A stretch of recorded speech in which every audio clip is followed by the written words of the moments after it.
Bonjour à tous, j'espère que vous allez bien. Puisque le mois d'août touche à sa fin, il est grand temps que je partage avec vous mes favoris et mes découvertes de ces dernières semaines, comme d'habitude dans plein de catégories différentes. Alors pour être honnête, ce mois d'août ne s'est pas tout à fait déroulé comme je l'avais prévu, puisque je comptais sur le fait que tous mes contacts professionnels allaient être en vacances pour pouvoir prendre du temps pour moi, pour chiller, passer des heures à jouer à la Switch, et vous vous en doutez, c'est quelque chose que je n'ai absolument pas fait.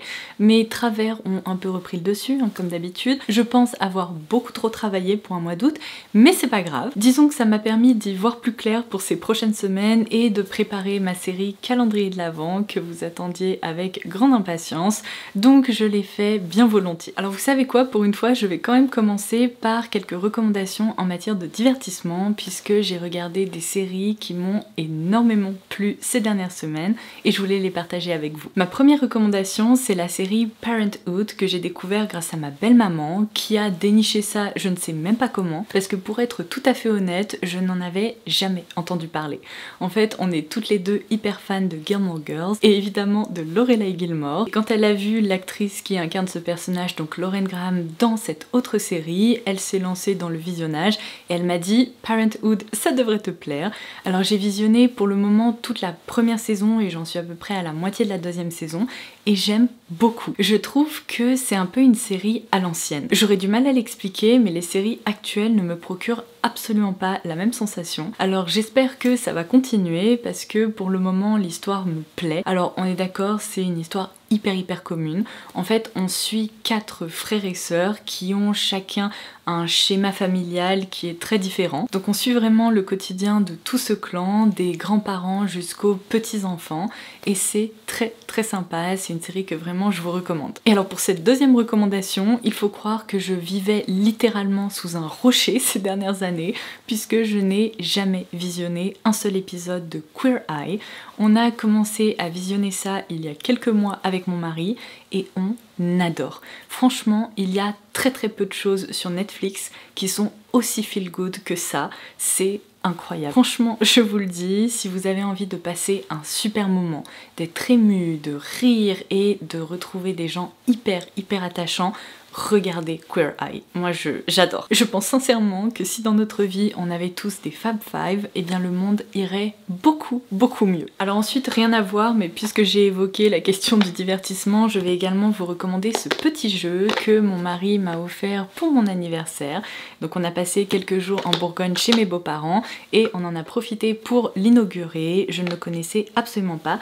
Il s'agit de Flip 7 et il en a entendu parler. Apparemment ce jeu a été hyper recommandé, il était très bien noté, donc il a décidé de l'acheter un peu à l'aveugle et il a bien fait parce qu'il est excellent. On a passé un super moment, c'est très fun, c'est un jeu de cartes franchement qui est à la fois hyper facile à comprendre et à apprivoiser, donc il y a plein de cartes avec des numéros comme ça et l'idée c'est qu'on prend un peu des risques en décidant de retourner une carte ou non, et le but c'est d'obtenir le plus de points possible sans tomber sur des doublons, auquel cas on est éliminé de la manche. C'est un jeu qu'on a trouvé hyper interactif et qui rappelle un petit peu l'univers des casinos. J'aurais du mal à expliquer, mais il y a un petit truc d'adrénaline quand on retourne les cartes au fur et à mesure, donc ça vraiment on a adoré. Alors ensuite je passe à la section dédiée à la beauté. Je commence par ce petit stick qui m'aura vraiment accompagné durant tout le mois d'août, qui a vécu dans mon sac à main, que j'ai trimballé un peu partout. Il s'agit du nouveau stick Unseen Sunscreen Stick de la marque Supergoop. Alors si vous me suivez sur Instagram, vous avez peut-être vu que j'ai eu la chance de participer à une campagne pour la marque Supergoop et en fait j'ai découvert ce produit à cette occasion. Je ne connaissais même pas son existence. Il s'agit en fait de la déclinaison d'une de leurs crèmes solaires incontournables qui s'appelle donc la Unseen Sunscreen. Le bruit que vous entendez là, c'est un orage mais digne du mois de novembre. C'est un truc de fou, on a plongé au cœur de l'automne là ces derniers jours. Alors entre nous, je me plains pas, hein. Je suis ravie, c'est d'ailleurs pour ça que j'ai ressorti mes petits vêtements d'automne. Mais du coup, pour revenir sur ce stick, il est parfaitement transparent et il possède un fini mat velouté. De ce fait, on peut en fait le diffuser comme ça directement sur la peau et comme vous pouvez le voir, ça ne laisse strictement aucun résidu. Regardez. ça ne colle pas, c'est pas gras, c'est hyper agréable. Alors il faut faire hyper attention parce que Supergoop propose 2 déclinaisons de ce stick. La version originale s'appelle le Glow Stick et alors celui-ci il est hyper brillant. D'ailleurs certains d'entre vous m'ont envoyé un message pour me dire que lorsque vous avez testé ce stick, vous l'avez trouvé hyper glowy, brillant, presque un peu collant. Et là je vous ai dit non mais attention, c'est pas du tout la même référence. Je vous laisserai évidemment tout ce dont je parle comme d'habitude directement en barre d'infos pour que vous puissiez retrouver tous ces produits ou toutes ces petites recommandations facilement. Mais du coup ma déclinaison préférée c'est vraiment celle-ci parce que je le trouve trop pratique ce stick. On peut le tapoter par-dessus ses produits teints ou même le faire glisser comme ça sur la peau si on n'a pas appliqué un fond de teint trop couvrant par exemple. En plus il est hyper compact et c'était absolument pas embêtant de glisser ça dans mon sac à main. Alors ensuite au mois d'août j'ai découvert une nouvelle routine teint que j'adore, que je vous recommande les yeux fermés. En tout cas sur ma peau sèche à tendance déshydratée, ça fonctionne mais tellement bien que j'ai l'impression d'avoir découvert de nouveaux favoris. Alors je commence par ce Grippy Serum de la marque Maybelline qui est en fait une base, vous savez, un peu collante qui permet au fond de teint ou au produit teint de bien adhérer à votre peau. Ce que j'adore avec ce produit, c'est que contrairement à beaucoup d'autres dans cette catégorie qui peuvent un peu tirailler ou se sentir, et bien après l'avoir appliqué, on retrouve en effet ce côté un peu collant. Et lorsque je termine ma routine teint, il devient parfaitement imperceptible.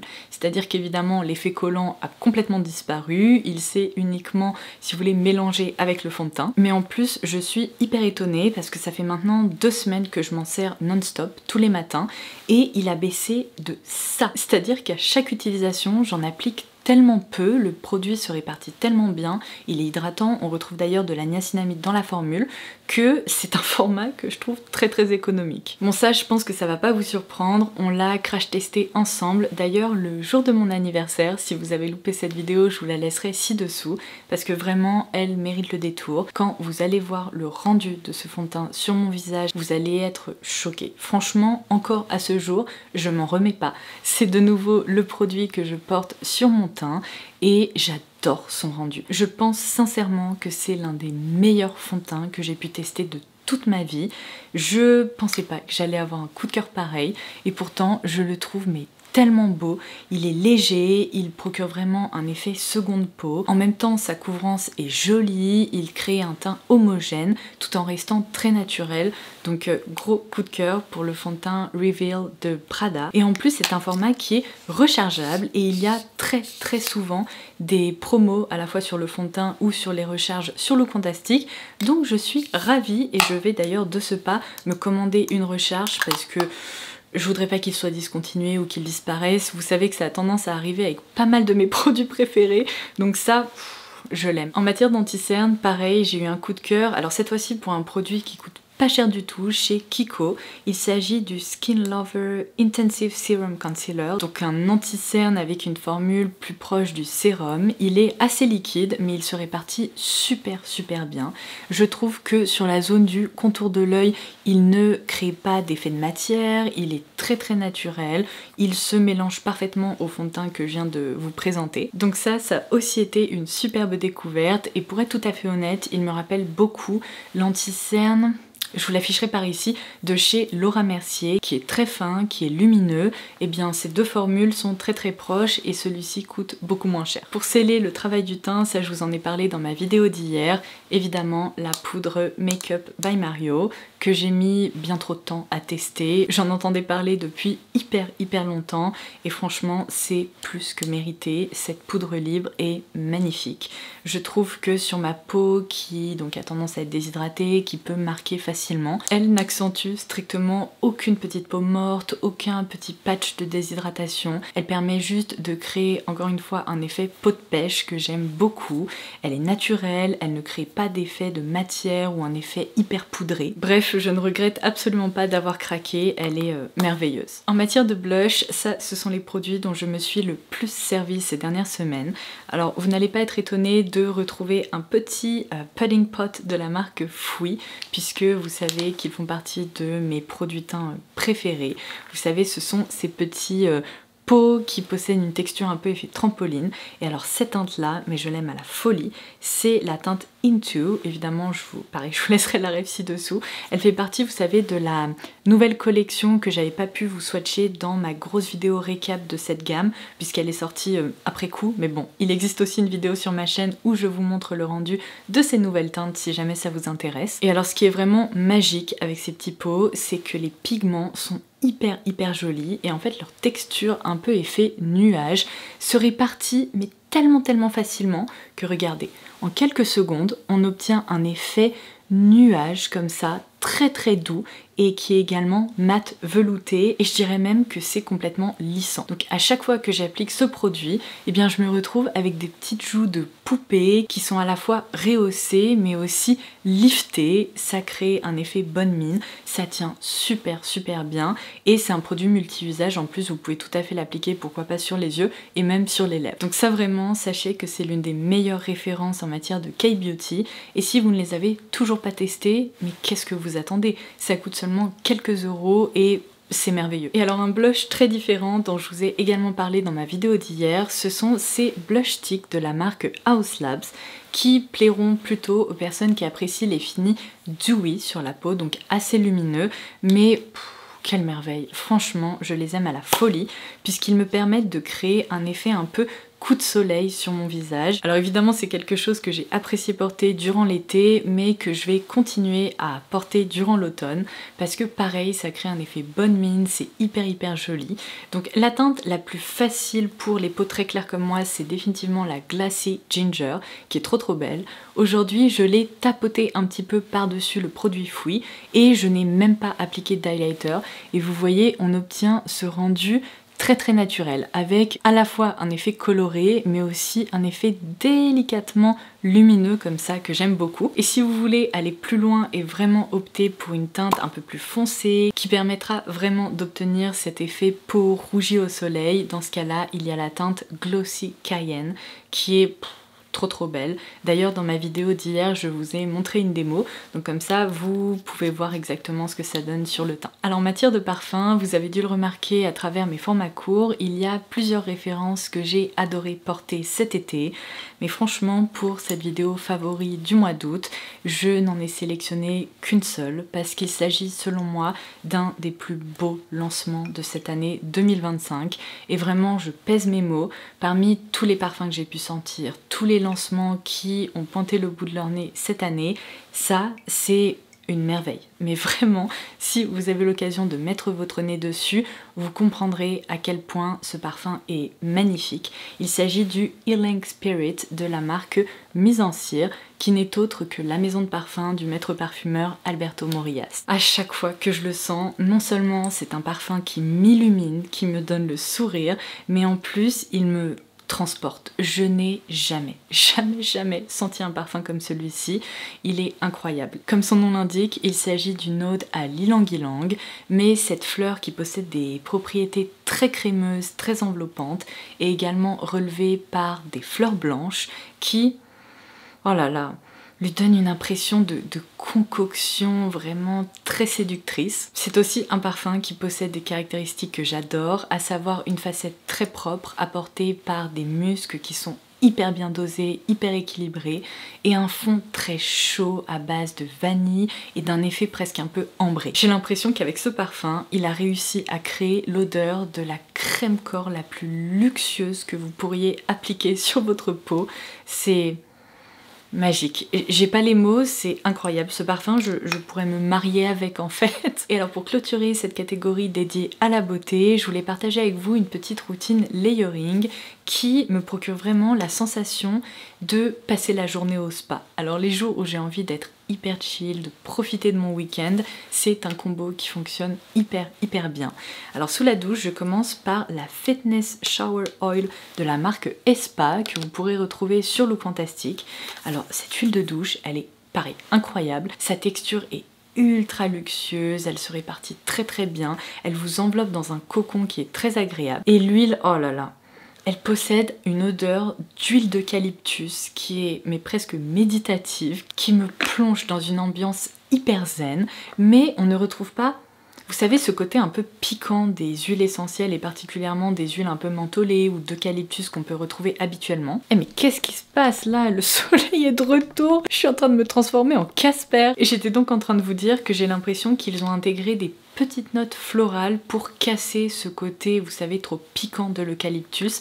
Et c'est incroyable. C'est incroyable. Et du coup, en sortant de la douche, pour sceller l'hydratation et évidemment avoir une peau toute douce, hyper confortable, je l'associe au sérum Hydra Perfector L'Or Végétal de Melvita. Vous savez que ce produit, je vous en ai déjà vanté ses mérites, je le trouve parfait sous tout point de vue, à la fois en termes de texture, puisque c'est une texture biphasée qui est très liquide, qui s'apparente vraiment, regardez, à une brume comme ça. Alors évidemment c'est une brume qui est bien plus réconfortante, mais qui se diffuse hyper facilement, et après ça dépose un fini parfaitement aqueux, qui ne colle pas, qui n'est pas gras. Vous n'avez absolument pas l'impression de vous être badigeonné d'une texture, vous savez, très lourde, qui va coller partout. Ce n'est vraiment pas le cas. Pareil, c'est un produit qui possède une odeur végétale qui est très douce, très réconfortante, que j'adore. Ah pardon, j'ai failli oublier, ça c'est quand même un appareil que je dois mentionner dans mes favoris, parce que c'est bien simple, à chaque fois que je me suis lavé les cheveux durant tout le mois d'août, eh bien c'est cet appareil que j'ai dégainé pour pouvoir réaliser mon brushing ou pour pouvoir les coiffer tout simplement. Je lui ai d'ailleurs dédié une vidéo au tout début du mois d'août si je me trompe pas, donc si vous voulez voir comment cet appareil fonctionne, eh bien je vous laisse aller la visionner. Mais entre temps, j'ai découvert un autre truc dont je n'avais absolument pas pensé lorsque j'ai commencé à m'en servir. Et ça a été une découverte faite complètement par hasard, puisque c'est un appareil où vous avez plusieurs têtes qui sont fournies, elles sont vraiment interchangeables. Celle-ci, c'est celle dont je me sers le plus. Je la trouve géniale à la fois pour créer un effet brushing sur mes longueurs, mais également pour discipliner, vous savez, la mèche que j'ai sur l'avant du visage. Mais en fait, un jour, j'étais en train de m'en servir et je n'ai pas fait gaffe. Lorsque j'ai voulu interchanger deux embouts, j'ai démarré en fait, si vous voulez, la ventilation qui sort littéralement du manche de l'appareil. Et en fait, j'ai réalisé que, évidemment, en toute logique, l'air sort par là, et donc vous pouvez vous en servir comme d'un sèche-cheveux. Alors, peut-être pas d'un sèche-cheveux classique, on est d'accord que se sécher toute la tête uniquement avec un embout comme ça, c'est plus long et c'est pas vraiment fait pour ça. Mais par contre, c'est hyper pratique parce que ça dépanne bien, dans le sens où si il reste un petit peu d'humidité au niveau des racines, ou que vous avez l'impression que certaines mèches sont encore trop mouillées, eh bien vous pouvez tout à fait vous en servir comme ça avant de clipser votre embout pour styler vos cheveux. Dans la catégorie mode, ça ne va absolument pas vous surprendre. Vous savez que j'ai eu un énorme coup de cœur pour ce pantalon en soie qu'il qualifie de soie suédée chez Lily Silk. Donc j'ai opté pour le coloris bleu marine qui est merveilleux et dont je ne vais pas arrêter de me servir cet automne parce que c'est vraiment une matière qui se tient, qui est très luxueuse, qui est soyeuse comme ça, enfin c'est un superbe pantalon. Et en fait dans ma dernière vidéo haul, je vous avais expliqué que j'aime tellement à la fois son tissu, son tombé, son rendu, que j'allais commander l'autre déclinaison colorée qui était proposée sur le site. Et alors là, désolée, il sort littéralement de sa boîte donc je ne l'ai pas encore steamé, mais j'ai également commandé le coloris champagne beige comme ça, mais regardez comme c'est beau, avec un joli pull ou même carrément avec le haut que je porte aujourd'hui, ça fonctionnerait à merveille. C'est un pantalon qui possède une taille élastique, qui est tellement confortable que lorsque j'ai porté la déclinaison bleu marine, j'avais l'impression d'être en pyjama alors que c'est un pantalon qui est évidemment bien plus élégant. Donc sachez qu'en ce moment il y a des grosses promos à l'occasion du 15e anniversaire de Lily Silk et donc autant vous dire que j'ai profité du code promo que j'avais partagé avec vous pour commander cette pièce là. Vous l'avez vu dans ma dernière vidéo haul également, mais j'ai craqué cet été sur plusieurs pièces de la marque Farm Rio et dans ma vidéo Get Ready With Me d'anniversaire, vous avez peut-être aperçu cette combi short que j'ai commandée après vous avoir filmé mon haul mode, puisqu'il y avait d'autres petites pièces comme ça que j'avais dans le viseur. Alors au début du mois d'août, elle était en rupture et en fait la taille que je voulais est revenue en stock, donc j'ai foncé dessus et j'en suis très contente. Je la trouve trop belle. Alors là malheureusement je vais plus trop pouvoir en profiter parce que c'est plutôt une pièce estivale, mais c'est pas grave, je prendrai beaucoup de plaisir à la ressortir l'année prochaine. C'est quelque chose qui ne me dérange pas du tout de craquer sur des vêtements un peu hors saison, même si techniquement je l'ai porté au mois d'août donc c'est pas bien grave. Je trouve que c'est quelque chose qui permet aussi de faire de bonnes affaires puisqu'elle était soldée, mais j'aime tout. J'aime les détails, si vous voulez, un petit peu froncés comme ça au niveau des épaules, qui crée un effet de manche ballon avec ces très jolies broderies que vous avez dû apercevoir justement dans ma vidéo. L'imprimé floral un peu tropical est trop beau sur ce fond blanc avec des détails bleus, orange. C'est une combi qui me transporte en vacances. Elle est parfaite. Et alors pardon, là je vous la montre vraiment pas de façon idéale, mais il y a aussi une ceinture parce que chez Farm Rio tout est dans le détail, qui rappelle évidemment l'imprimé qu'on retrouve sur la combi et qui permet de bien cintrer la taille. Et bien écoutez, je pense avoir fait le tour de tout ce dont je voulais vous parler dans cette vidéo. Je vérifie juste mon compte Goodreads puisque je vous ai pas parlé encore de mes dernières lectures. Alors sincèrement, c'est lié au fait que je n'ai pas eu d'énormes coups de cœur pour le moment. La plupart de mes lectures du mois d'août, je vous les afficherai à l'écran. Ça a été soit des 3 étoiles sur 5, soit pour certains titres uniquement, je crois qu'il n'y en a eu qu'un seul, ça a été un 4 étoiles sur 5, donc une meilleure lecture dont je me souviendrai sûrement plus longtemps. Par contre, je suis en train de terminer et il me reste littéralement 50 pages, mais je pense que ce livre a sa place dans cette vidéo puisque je risque très fortement de l'avoir terminé lorsque j'aurai bouclé le montage de cette vidéo. Je pense sincèrement qu'il s'agit d'une lecture 4 étoiles, voire peut-être même 4 étoiles et demie. Pareil, je l'afficherai à l'écran. Il s'agit de Dear Reader de Tage James. Et alors là, franchement, ça a été une très belle surprise puisque je ne m'attendais à rien. En fait, je ne savais même pas dans quoi je me lançais. Je n'ai pas lu de résumé, j'en ai juste entendu parler, vous savez, dans des recommandations de vidéos de lecture sur YouTube. Donc je me suis dit, allez, pourquoi pas, ça avait plu à je ne sais plus qui, bref, peu importe. Donc vraiment, je me suis lancée là-dedans à l'aveugle total, je ne savais rien et ça a été une très belle surprise. La seule chose que je vais vous dire, c'est que ça se passe dans une école supérieure de prestige dans laquelle il y a principalement des élèves issus de familles hyper fortunées et notre personnage principal féminin qui s'appelle Ashley va intégrer cette école grâce à une bourse qu'elle a obtenue. Seulement Ashley vient d'une famille recomposée et sa maman a épousé un homme très fortuné, donc Ashley se retrouve avec un demi-frère et elle découvre très rapidement que dans cette école il y a une sorte de société secrète. Alors on retrouve un peu une vibe Dark Academia avec pas mal de mystères, des espèces de jeux, des secrets et il y a même des meurtres ou des épisodes un peu plus tragiques. Comme je vous le disais, j'ai presque terminé le premier tome et franchement j'ai adoré cette lecture. Alors j'ai vraiment hâte de me plonger dans le deuxième tome pour voir un peu où l'histoire va nous amener, mais pour le moment j'ai rien à dire, ça me plaît. Comme d'habitude, je parle depuis trop longtemps, donc je vais vous laisser là. J'espère que cette vidéo vous aura plu, qu'elle vous aura permis de découvrir pas mal de petites choses.